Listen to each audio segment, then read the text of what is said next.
আজকে আমাদের সাথে আছেন ইউপিবির এবছরে ভিসা পাওয়া আরমান ভাই। তো আরমান ভাইয়ের কাছ থেকে জানবো আমরা ওনার ভিসা ইন্টারভিউ এক্সপিরিয়েন্স এবং ওনার পুরো জার্নিটা। আরমান ভাই, আপনি কেমন আছেন? এই তো ভাই আলহামদুলিল্লাহ ভালো। তো আজকে আমরা আপনার পুরো জার্নিটা শুনবো।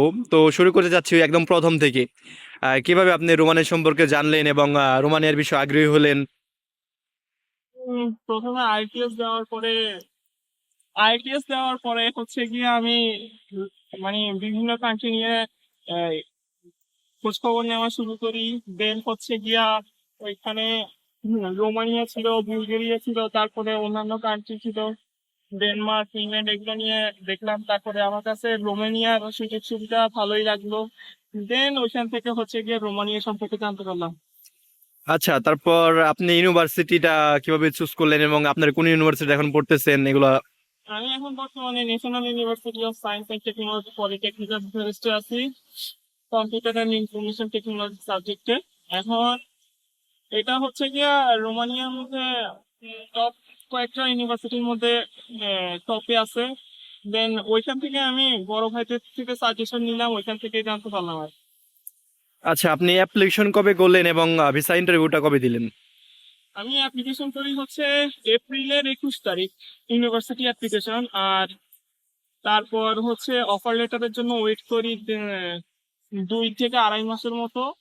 তারপরে হচ্ছে ভিসার ইন্টারভিউটা দেই হচ্ছে সেপ্টেম্বরের 19 তারিখ। আচ্ছা, আর আপনি কতদিন পরে ভিসা পেয়েছেন? আমি ভিসা পেয়েছি 32 দিন পর, অক্টোবরের 21 তারিখে। আচ্ছা, আপনি কি এই পুরো প্রসেসটা নিজে নিজে করছেন নাকি কারো হেল্প নিয়েছেন বা কোনো এজেন্সি? জি, আমি পুরো প্রসেসিং নিজে নিজে করেছি, বাট এখানে হচ্ছে কি আমাকে খুব ভালোভাবে হেল্প করেছে আমার কিছু বড় ভাই আছে, যেমন জাবের ভাই আছে, দেন হচ্ছে আমাদের জয় ভাই আছে, আরো অনেকেই আছে। তারপরে জনি ভাই আছে আমার ব্যাচমেট, উনিও অনেক বেশি হেল্প করছে আমাকে। আচ্ছা, তো আপনি নিজে নিজে করছেন এবং তাদের থেকে শুধু ইনফরমেশন গুলো নিচ্ছেন, তাই তো? জি জি, আমি সবকিছু ইনফরমেশন নিয়ে তারপর নিজে নিজে অ্যাপ্লিকেশন সবকিছু করেছি আমি। আচ্ছা, তো আপনার ভিসা ইন্টারভিউটা কেমন ছিল এবং কি কি কোশ্চেন করেছিল? আমার ভিসা ইন্টারভিউ মোটামুটি হচ্ছে গিয়া 15 থেকে 17 মিনিটের মতো হয়েছে। এর মধ্যে আবার আমাকে কিন্তু প্রথমে যাওয়ার পরে 3-4 মিনিট দাঁড়া করায় রাখছিল আর কি। দেন হচ্ছে গিয়া আমার উনি জিজ্ঞেস করলো আমার এই মানে কবে আমার লাস্ট এক্সাম ছিল, এইচএসসি এক্সাম শেষ হলো। দেন আমি যখন বললাম 22 সাল, তখন হচ্ছে গিয়া আমাকে কিছু আহ, কোশ্চেন মানে এত গ্যাপ কেন 22 থেকে 24 পর্যন্ত, এটা জিজ্ঞেস করলো। দেন হচ্ছে গিয়ে এটা নিয়ে আমি কিছু কথা বললাম, যেমন আমি প্রাইভেট ইউনিভার্সিটিতে বাংলাদেশে ভর্তি ছিলাম এটা, সাথে হচ্ছে গিয়ে আমি কিছু এডিশনাল স্কিল ছিল ওইগুলা নিয়ে বললাম। এইচটিএমএল, সিএসএস, জাভাস্ক্রিপ্ট নিয়ে বললাম। দেন উনি হচ্ছে এইচটিএমএল এর মানে টপিক চেঞ্জ করে এইচটিএমএল এ চলে গেল আর। দেন আমাকে এইচটিএমএল এর কোড করতে দিল একটা, এইচটিএমএল এর যেটা ডিফল্ট কোড ছিল ওইটা করতে দিল। তো ভিসায় ভিসা অফিসার আপনাকে এইচটিএমএল করতে দিয়েছিল। জি এটা করতে তার কারণ কি হয়েছিল যে আপনি প্রথমে স্বীকার করেছেন যে আপনি এটা পারেন, আপনার এই স্কিল আছে, এই জন্য তো? জি জি, এই জন্যই আমাকে মূলত এটা মানে ওই কোশ্চেনটা করা, এই জন্যই আমাকে করতে দিয়েছিল আর কি। একটা স্টিকি নোট দিয়েছিল, সাথে একটা পেন দিয়েছিল, দেন ওইখানে করতে হয়েছিল আমি। করার পর উনি কি বলছিল? করার পর উনি হচ্ছে একটা জিনিস বুঝে নাই, এইচটিএমএল এর H1 নামের একটা ট্যাগ আছে, ওই ট্যাগটা মূলত হচ্ছে গিয়া হেডিং ট্যাগ বোঝায় আর কি, ওইটা উনি বুঝে নাই। উনি আমাকে কোশ্চেন করছিল, তারপর আমি ওনাকে এটা বুঝাই দিলাম।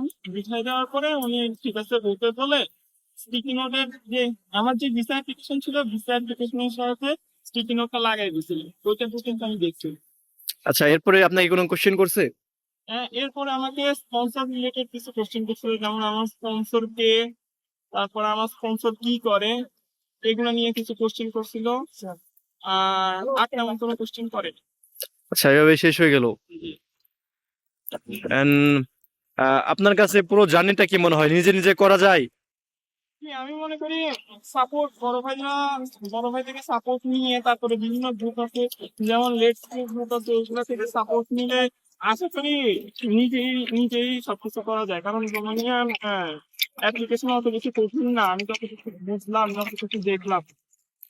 আচ্ছা, তো আপনি তো এখন রোমানিয়াতে আছেন, তো আপনার পুরো বিষয়গুলো কেমন লাগতেছে, আপনার ইউনিভার্সিটি অ্যান্ড বুখারেস্ট? সবকিছু মোটামুটি খুব ভালো আছে, মানে আমার কাছে ভালোই লাগতেছে। সবকিছু মিলায় ইউনিভার্সিটির ক্লাস গুলা খুব ভালো হচ্ছে, টিচাররা খুব হাই প্রোফাইল, ওরা খুব ভালো ক্লাস নেয়। অ্যান্ড রোমানিয়ানদের বিহেভিয়ার কেমন? তো ওনারা খুবই ফ্রেন্ডলি, আমি যতটুকু বুঝলাম এখন পর্যন্ত। যাদেরকে কোনো হেল্পের জন্য জিজ্ঞেস করছি, আমাকে খুব ভালোভাবে হেল্প করছে। And আগামীতে যারা যারা রোমানিয়া আসতে চায় বাংলাদেশ থেকে পড়াশোনার জন্য, তাদের উদ্দেশ্যে আপনি কি বলবেন? তাড়াতাড়ি অ্যাপ্লিকেশন তো শুরু হবে ফেব্রুয়ারি থেকে। আপনারা ডকুমেন্ট টকুমেন্ট গুছিয়ে অ্যাপ্লিকেশন করেন, ইনশাল্লাহ ভিসা হবে। তো এই বছর তো ভিসা রেশিও খুবই কম ছিল, এর মধ্যে ভিসা পাওয়াটা অনেকটা টাফ হয়ে গেছিল, এ বিষয়ে আপনি কি বলবেন? এই বছর ওরা হচ্ছে গিয়ে রোমানিয়াতে অ্যাপ্লিকেন্ট একটু বেশি ছিল, আমি যখন মানে এই গত 3-4 বছরের তুলনায়, এই জন্য হয়তো বা ওনারা একটু মানে ভিসার রেশিওটা কমে গেছে। তাই ইনশাল্লাহ যদি সামনে ভালোভাবে আপনি প্রিপারেশন নেন, ভিসার ইন্টারভিউটা খুবই ভালোভাবেই দিতে চেষ্টা করবেন, ইনশাল্লাহ তাহলে ভিসা হওয়ার চান্স থাকে। আপনি বলতে চাচ্ছেন ভিসা ইন্টারভিউটা যদি ভালো হয় তাহলে ভিসা হবে ইনশাল্লাহ? ইনশাল্লাহ ভিসা হবে, যদি ভিসা ইন্টারভিউটা মোটামুটি ভিওকে আপনি যদি স্যাটিসফাই করতে পারেন, ইনশাল্লাহ ভিসা হওয়ার চান্স থাকে ভালোই। আর আপনার ইউনিভার্সিটি ইউপিবি নিয়ে আপনি কি বলবেন? ইউনিভার্সিটি ইউপিবিতে তো রোমানিয়াতে তো 2-3টা ইউনিভার্সিটি খুব ভালো, যেমন ডেভিস বলাই আছে, ইউপিবি আছে, সাথে হচ্ছে টেকনিক কি কি ইউনিভার্সিটি অফ মিসুরিয়া, right? West University of Mizoram, সাথে হচ্ছে এইগুলাই আছে ভালো। এর মধ্যে পলিটেকনিক ইউনিভার্সিটি আমি যেটা করি ওইটাও খুব ভালো। তো আপনার জন্য শুভকামনা রইলো। থ্যাংক ইউ ভাই, আরমান ভাই। ভাই থ্যাংক ইউ সো মাচ আপনাকেও।